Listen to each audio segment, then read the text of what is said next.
बिस्मिल्लाहिर्रहमानिर्रहीम। अस्सलामुअलैकुम। हमारे चैनल पर खुशामदीद। नौजवान नस्ल शादी से पहले कई टोटके इस्तेमाल करते रहते हैं, जिनसे उनको किसी किस्म की शर्मिंदगी का सामना करना पड़े। इस कहानी में भी ऐसे ही हिंदू लड़के का जिक्र है, जिसने शादी की रात ही मछली के साथ ऐसी चीज इस्तेमाल की कि जिससे उसकी ताकत में कई गुना इजाफा हो गया।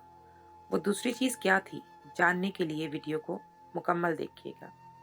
मैं रात के अंधेरे में ही घर से निकल पड़ी थी और गांव की गलियों में चादर ओढ़े चक्कर काट रही थी। दरअसल जब बात मुझे पता चली थी, मैं उसको पूरी तरह जानना चाहती थी। मुझे अब तक यकीन नहीं आया था कि यहाँ के मर्द इतने ज्यादा ताकतवर हैं कि एक रात में कई औरतों के साथ। और फिर मैंने देखा कि एक मर्द एक घर से निकलकर दूसरे घर में गया और फिर काफी देर बाद दूसरे घर से निकलकर तीसरे घर में दाखिल हो गया। यानी एक ही रात में वो कई औरतों के साथ था। और ये बात मेरे लिए बहुत हैरानकुन थी। और इससे भी ज्यादा हैरानी की बात तो ये थी कि इन औरतों को इस बात पर कोई एतराज भी नहीं था। यहाँ की सारी औरतें मिलजुल कर रहती थी और इतने दिनों में मैंने कोई लड़ाई झगड़ा भी नहीं देखा था। जबकि एक मर्द एक ही रात में कई औरतों के साथ वक्त गुजारता था और ये बात इन औरतों को मालूम भी थी। और फिर सुबह के वक्त मैं एक कोने में होकर खड़ी हो गई और मैंने इन औरतों को बड़ी बुरी हालत में अपने घरों से निकलते देखा। इनकी चाल में लंगड़ाहट थी, चेहरे पर थकावट के आसार भी नुमाया थे। वो सब हाथों में मटके लिए कुएं की तरफ जा रही थी और मुझे अच्छी तरह मालूम था कि वो क्यों जा रही हैं। इतना कुछ देखने के बावजूद भी मैं समझ नहीं पाई थी कि ये सब कुछ कैसे मुमकिन है। और फिर 2 दिन बाद मुझे सारी सच्चाई पता चल गई कि यहाँ के मर्द इतने ताकतवर क्यों होते हैं और कैसे होते हैं। कैसे वो एक ही रात में इतनी औरतों के साथ वक्त गुजारते हैं और फिर भी इनकी सेहत पर कोई फर्क नहीं पड़ता। और यहाँ की औरतें क्यों इस बात के लिए राजी हैं कि इनका मर्द एक ही रात में कई औरतों के पास चला जाए। इस कहानी पर अपनी राय देने से पहले आखिर तक पूरी कहानी को जरूर सुनिएगा, ताकि आप जान सकें कि इस गांव में ये सब क्यों और कैसे हो रहा है, और क्या वाकई ये सब कुछ मुमकिन भी है। मेरा नाम पश्मीना है, मेरा ताल्लुक कराची से है। मैं सुबह सवेरे ही अपने घर से निकल गई थी और फिर पूरे 4 घंटे के सफर के बाद मैं इस खूबसूरत गांव में पहुंची थी, जिसे देखकर मेरा दिल खुशी से खिल उठा था। चारों तरफ सब्जा और खूबसूरती ही खूबसूरती थी। गांव की जिंदगी के बारे में मैंने बहुत सुना था, लेकिन ये पहली दफा था कि मैं किसी गांव में दाखिल हुई थी। मेरे यहाँ आने से पहले मेरी अम्मी और दादी बहुत ज्यादा फिक्रमंद थी। सच तो ये था कि वो दोनों ही मुझे यहाँ आने की इजाजत नहीं देना चाहती थी, लेकिन बाबा का कहना था कि अब आजकल के दौर में बेटियों को इतनी आज़ादी नहीं देनी चाहिए कि वो तनहा सफर कर सके और जिंदगी में बहुत कुछ सीख सके। मेरे बाबा नई सोच के मालिक थे, जबकि अम्मी और दादी इज्जत के हवाले से बहुत ज्यादा फिक्रमंद रहती और कहती कि औरत की इज्जत कांच की तरह होती है, इसीलिए औरत को इतनी आज़ादी नहीं देनी चाहिए कि वो तनहा रास्तों पर निकल जाए। मगर बाबा के आगे घर में किसी की भी नहीं चलती थी, इसीलिए मैं हमेशा इन्हें अपनी ढाल बनाती और अपनी बात मनवा लेती। जैसे ही कॉलेज में हमें हिंदुओं के लोगों के हवाले से एक तफसीली असाइनमेंट बनाने के लिए दिया गया, जिसमें हमें खुद ग्राउंड रियलिटीज को जानकर छोटी छोटी सी बात लिखनी थी, तो मैंने गूगल सर्च किया और मुझे पता चला कि सिंध के इस गांव में सबसे ज्यादा हिंदू लोग मौजूद हैं और यहाँ हर तरह के हिंदू त्योहारों को बहुत आज़ादी से मनाया भी जाता है। इसीलिए मैंने इसी गांव का इंतखाब किया और अम्मी और दादी की दुआएं लेकर घर से निकल पड़ी। और अब पूरे 4 घंटे बाद मैं इस गांव के दाखिली रास्ते पर खड़ी थी। ये सिंध का एक छोटा सा गांव था, जहाँ 95% हिंदुओं की आबादी थी। यूनिवर्सिटी की तरफ से मुझे जो असाइनमेंट मिला था वो हिंदुओं से रिलेटेड था, इसीलिए मैंने इस गांव का इंतखाब किया ताकि कुछ वक्त यहाँ गुजार कर हिंदू लोगों और इनके त्योहारों के हवाले से एक तफसीली असाइनमेंट बना सकूं, ताकि कोई छोटी से छोटी बात भी मिस ना हो सके। लेकिन मुझे हरगिज भी अंदाजा नहीं था कि यहाँ आकर मुझे अपने असाइनमेंट से हटकर भी ऐसी बहुत सी चीजें पता चलेंगी जो बहुत ही अजीबोगरीब और अनोखी होंगी। मुझे पूरे 15 दिन इस गांव में गुजारने थे और अभी तो मुझे अपने रहने का कोई ठिकाना भी देखना था। मैंने अल्लाह का नाम लिया और इस गांव के अंदर दाखिल हो गई। मुझे थोड़ा बहुत डर भी लग रहा था, क्योंकि मैंने सुना था कि हिंदू लोग बहुत ज्यादा शिद्दत पसंद होते हैं। अब इस बात में कितना सच था ये तो मुझे यहाँ रहने के बाद ही पता चलना था। लोग तो बेपरखी उड़ाने में भी देर नहीं लगाते।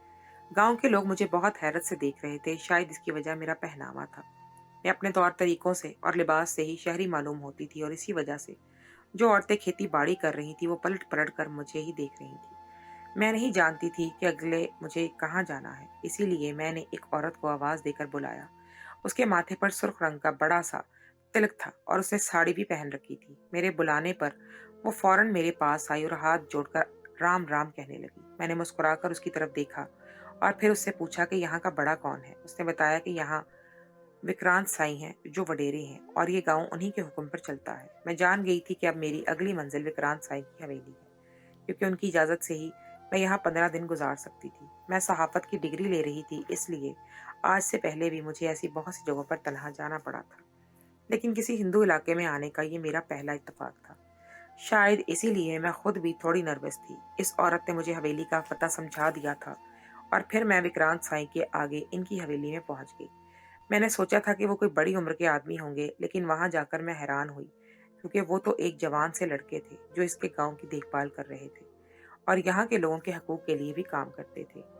जब इन्हें पता चला कि मैं इनकी सकाफत, तहजीब और त्योहारों के बारे में काम कर रही हूँ, तो उन्होंने खुश दिली से मुझे 15 दिन यहाँ रहने की इजाज़त दी और कहने लगे कि आपके लिए अच्छा ये होगा कि आप गांव के लोगों में घुल मिलकर रहें। इससे आप लोगों को आसानी होगी और आप अपना काम भी अच्छे तरीके से कर सकेंगे। उन्होंने आवाज़ देकर अपनी एक मुलाजमा मीना कुमारी को बुलवाया और कहने लगे कि मीना कुमारी हमारी बहुत ही अच्छी मुलाजमा है। आप इसके घर पर ही काम कर सकती हैं, क्योंकि ये अकेली रहती हैं।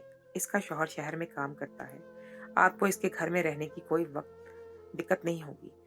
विक्रांत साई ने मीना कुमारी को इस बात का पाबंद किया कि वो 15 दिन तक ना सिर्फ मुझे अपने घर में रखे, बल्कि मेरी हर छोटी बड़ी ज़रूरत का ख्याल भी करेगी और मुझे जिस तरह की भी मदद चाहिए होगी वो मीना कुमारी फराहम करेगी। विक्रांत साई ने अपने बड़े दिल का मुजाहरा किया और मीना कुमारी को 15 दिन की छुट्टी भी दे दी, ताकि वो ये 15 दिन मेरे साथ रहकर मेरी मालूमात में इजाफा कर सके और गांव के लोगों से मुझे मिलवा सके। मैं जो जहन में एक सख्त जालिम वडेरे का कॉन्सेप्ट लेकर इस गांव में आई थी, वो विक्रांत साई से मिलने के बाद पूरी तरह बदल गया था। वो न सिर्फ बहुत अच्छे थे, बल्कि ख्याल रखने वाले साबित हुए थे। मेरा पहला कदम इस गांव में बहुत ही अच्छा था। अब मुझे आगे के 15 दिन इस तरह गुजारने थे कि मेरा एक भी लम्हा ज़ाया ना होता और मुझे वो सारी मालूमात हासिल हो जाती जिससे मेरा असाइनमेंट पूरी तरह तैयार हो जाता और मेरी जीपीए सब अच्छी से आती।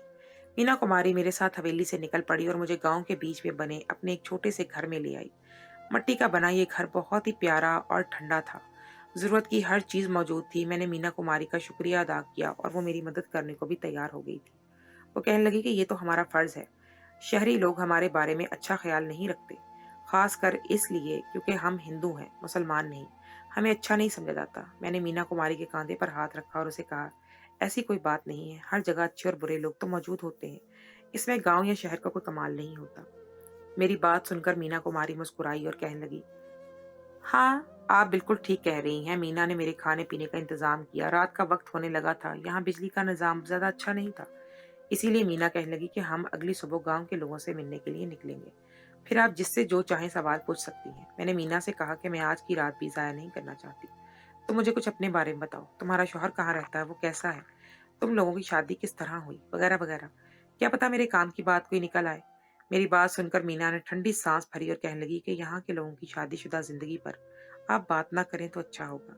बाकी आप जो चाहे सवाल पूछ सकती हैं, क्योंकि यहाँ मर्दों के तौर तरीके बहुत अलग हैं, खासकर अपनी औरतों के साथ। और अगर आपको इस बारे में जानने का तजस्सुस है, तो फिर सवेरे की पहली किरण के साथ ही आप घर से बाहर निकल जाइएगा। कुएं पर मौजूद औरतों की हालत देखकर आपको पता चल जाएगा कि यहाँ के मर्द किस किस्म के हैं। मीना की बात सुनकर मैं चौंक गई और मीना से पूछा कि क्यों सवेरे कुएं पर औरतें क्यों आएंगी और ऐसी क्या बात है जो अनोखी है। मेरी बात पर मीना मुस्कुराई और कहने लगी, बीबी जी, आप शादीशुदा नहीं हैं, इसीलिए आपसे बात क्या करूंगी, लेकिन आप इतना जरूर कह सकती हैं कि यहाँ की औरतों की शादीशुदा जिंदगी बहुत मुश्किल है। मैं तो शुक्र मनाती हूँ कि मेरा शौहर गाँव में नहीं रहता, वरना मेरा भी हाल दूसरी औरतों जैसा ही होता, क्योंकि गाँव के मर्द तो। ये कहकर मीना खामोश हो गई और मैं उसका चेहरा तकने लगी। फिर वो कहने लगी कि रात बहुत हो गई है, सो जाएं, सुबह उठकर हम कुएं पर चलेंगे, आपको शायद खुद अंदाजा हो जाएगा। मीना की बातों ने मुझे कश्मकश में मुब्तला कर दिया था, लेकिन वो दूसरी चारपाई पर आंखें बंद करके लेट गई थी, इसीलिए मैं उससे मजीद सवाल नहीं कर सकी थी। मैं खुद भी सारे दिन की थकी हुई थी, बहुत लंबा सफर तय करके यहाँ पहुंची थी, इसीलिए थोड़ी ही देर में मुझे भी नींद लग गई और फिर सूरज की पहली किरण के साथ ही मेरी आंख भी खुल गई, क्योंकि ये गांव था और यहाँ सुबह जल्दी ही होती थी। मीना ने मुझे उठाया और कहने लगी कि अगर आपको मालूमात लेनी है तो फिर कुएं पर चलें। मैंने जल्दी से अपनी डायरी और पेन संभाला और मीना के साथ कुएं की तरफ चल पड़ी। कोई तो ख़ास बात थी जो मीना अपने मुँह से मुझे नहीं बता सकी थी। मैं बहुत ज़्यादा एक्साइटेड थी, मुझे लग रहा था कि मुझे कुछ न कुछ ऐसा मिलने वाला है, जिससे मेरा असाइनमेंट में 4 चाँद लग जाएँगे। लेकिन कुएँ पर पहुँचकर मैं दंग रह गई, क्योंकि वहाँ पर बहुत सारी औरतें मौजूद थीं, जिनमें से कोई लंगड़ा कर चल रही थी, तो कोई अपना पेट पकड़ कर खड़ी थी। किसी के चेहरे पर सुर्ख़ी के निशान थे, तो कोई आँखों में नींद लिए एक तरफ बैठी ऊँघ रही थी। और एक बड़ी उम्र की औरत सबको डोल से पानी निकाल-निकाल कर दे रही थी और तेज़ आवाज़ में जल्दी-जल्दी का नारा लगा रही थी। मैंने हैरत से मीना को देखा और पूछा कि इन सबको ये क्या हुआ है? मेरी बात पर वो दाँत निकाल कर हँसी और कहने लगी, ये तो यही तो आपको बता सकती हैं।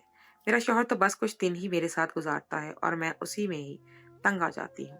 ये तो इन औरतों का हौसला है जो हर रात अपने शौहरों को बर्दाश्त करती हैं। मीना की बात ने मेरे छक्के छुड़ा दिए थे। इन औरतों की हालत काफ़ी ख़राब लग रही थी। इससे पहले कि मैं किसी औरत से बात करती, वो बड़ी उम्र की औरत मीना को देखकर दूर से कहने लगी, तेरा शौहर तो यहाँ नहीं है, फिर तू सुबह-सुबह यहाँ क्यों चली आई? मीना ने उस औरत से मेरा तारुफ़ करवाया, बताया कि वडेरे साईं का हुक्म है कि इनकी हर मुमकिन मदद की जाए और इनके सवालों का जवाब दिया जाए। वडेरे साईं का हुक्म सुनकर वो सब खामोश हो गईं। मीना मुझसे कहने लगी, अब आपको जिससे जो पूछना है पूछ लें। मैं एक तरफ बैठी कम उम्र लड़की के पास गई, जो शायद अभी भी अपनी बारी का इंतज़ार कर रही थी। मैंने उससे पूछा कि इतनी सुबह-सुबह तुम यहाँ क्यों आई हो? मेरी बात सुनकर उसने अजीब नज़रों से मुझे देखा और अपना चेहरा दुपट्टे के पल्लू में छुपा लिया। मैंने देखा कि उसकी गर्दन पर उँगलियों के वाज़ेह निशानात मौजूद थे।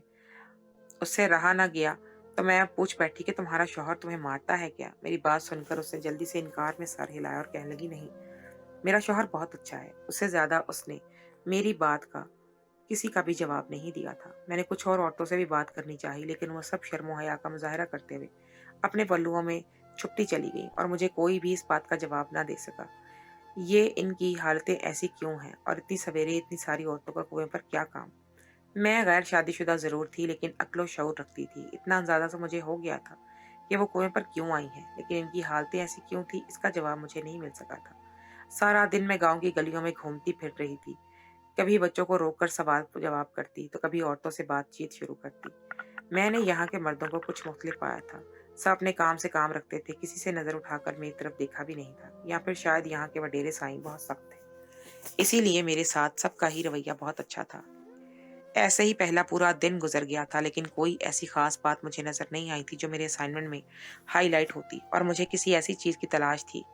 रात के वक्त जब मैं मीना एक साथ बैठे, तो मैंने मीना से कहा कि तुम ही तो मुझे कुएं वाली बात के बारे में कुछ बता दो, क्या पता मेरी कुछ मदद हो जाए। मीना शर्माई और कहने लगी कि दरअसल यहाँ के मर्द बहुत ज्यादा ताकतवर होते हैं, अपनी औरतों को हर रात पूरी तरह इस्तेमाल करते हैं, इसलिए तकरीबन गांव की सारी ही औरतें सुबह सवेरे कुएं पर पहुंच जाती हैं। इनकी हालतें भी इसीलिए ऐसी हैं क्योंकि हर रात एक मर्द के साथ वक्त गुजारना आसान नहीं होता और फिर सारा दिन खेती बाड़ी पर भी ध्यान देना होता है। यहाँ की औरतें अपने मर्दों के साथ मिलकर खेती बाड़ी में भी हाथ बटाती हैं।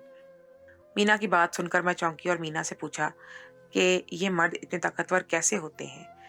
मैं जिस शजरी जिंदगी से आई थी, शहरी से, वहां तो मर्द नौकरी करके इतना थक जाता था कि अपनी औरत को वक्त भी नहीं दे पाता था, और यहाँ के मर्द सारा दिन खेती बाड़ी करने के बाद भी रात को औरत को वक्त देते थे।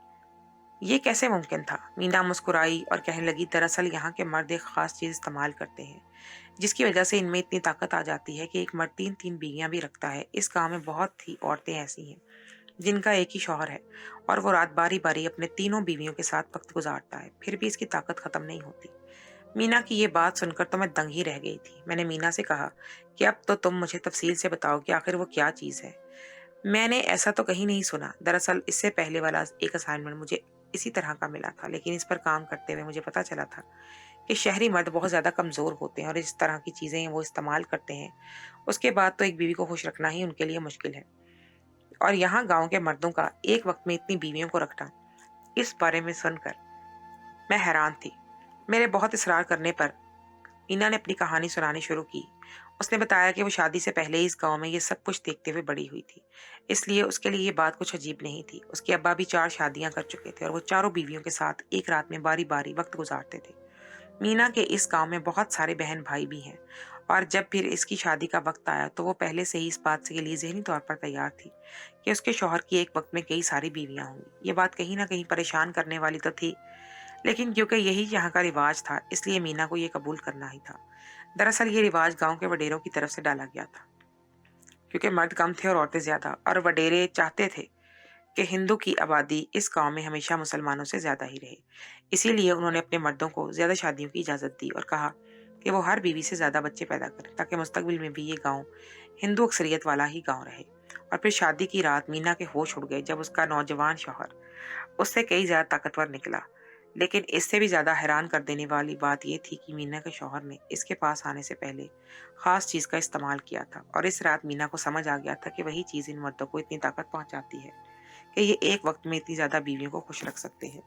मीना के शौहर ने उससे कहा था कि वो हर रात उससे ये सब किया करेगा और इससे पहले मछली पकाकर वो देगी।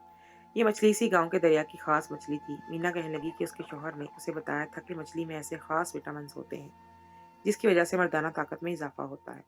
मीना ने ना सिर्फ इसे मछली पकाकर दी थी बल्कि वो मछली खाने के कुछ देर बाद ही उसने जैतून का तेल भी पिया था और फिर वो मीना के पास आया था और उसने अपनी सारी ताकत मीना पर इस्तेमाल कर दी थी। शादी की पहली रात ही उसने मीना की हालत खराब कर दी थी। मीना को लगा था कि उसकी हालत भी गांव की दूसरी औरतों जैसी हो जाएगी और कुछ ही दिनों में उसका हाल बुरा होगा। लेकिन किस्मत ने उसके शौहर को नौकरी शहर में लगवा दी और वो मजीद शादी के बगैर ही शहर चला गया। इस तरह मीना इसकी इकलौती बीवी बनकर रह गई और मीना इस बात पर बहुत खुश और पुरसुकून भी थी, जबकि गांव के बाकी लोग मीना के शौहर को बदकिस्मत करार देते थे, जो इनकी आबादी को बढ़ाने का बायस नहीं बन रहा था। मीना कहने लगी कि ये बात बहुत कम लोग जानते हैं कि दरिया की मछली इस्तेमाल करने से मर्दाना ताकत में इजाफा होता है, लेकिन क्योंकि हम हमेशा से इस गांव में रहे हैं इसीलिए ना सिर्फ ये बात जानते हैं बल्कि इस पर यकीन भी रखते हैं। और यहाँ ज्यादा औरतें तो बच्चों की वजह से ही रखी जाती हैं। मीना की ये बात वाकई मेरे लिए हैरानकुन थी। मुझे ये नहीं मालूम था कि हिंदू अक्सरियत वाले गांव में ज्यादा मर्द या औरत से शादी करते हैं ताकि इनकी अक्सरियत बरकरार रहे और ये बात मेरे असाइनमेंट के लिए एक हाईलाइट थी। बाकी की बातें तो शर्म हया की वजह से मैंने अपने असाइनमेंट में शामिल नहीं की थी, लेकिन इस बात को खुसूसी तौर पर दर्ज किया था। मैंने खुद एक रात गांव में निकलकर इस बात का अंदाजा भी लगाया था कि मीना की बात में कितनी सच्चाई है और वाकई ही उसने मुझे हर बात सही तरह से ही बताई थी। जब मैं खुद अपनी आंखों से सारा सच देख कर आई थी तब मीना ने मुझे इस बारे में बताया था। मैंने 15 दिन इसी गांव में बहुत ही अच्छे गुजारे थे। काफ़ी सारी बातें थी जो मुझे पता चली थी और मेरे काम की भी थी। ये लोग बहुत ही मिलनसार थे। जब मैं वापसी के लिए निकली तो वो मुझे दोबारा आने की ताकीद करने लगे और मैंने खुशी खुशी हामी भी भरी। मीना तो मेरे गले लगकर रोई भी थी क्योंकि उसने 15 दिन पूरी तरह मेरे साथ गुजारे थे, हर वक्त मेरे साथ ही रही थी और उसकी वजह से ही मुझे बहुत कुछ में पता चला था।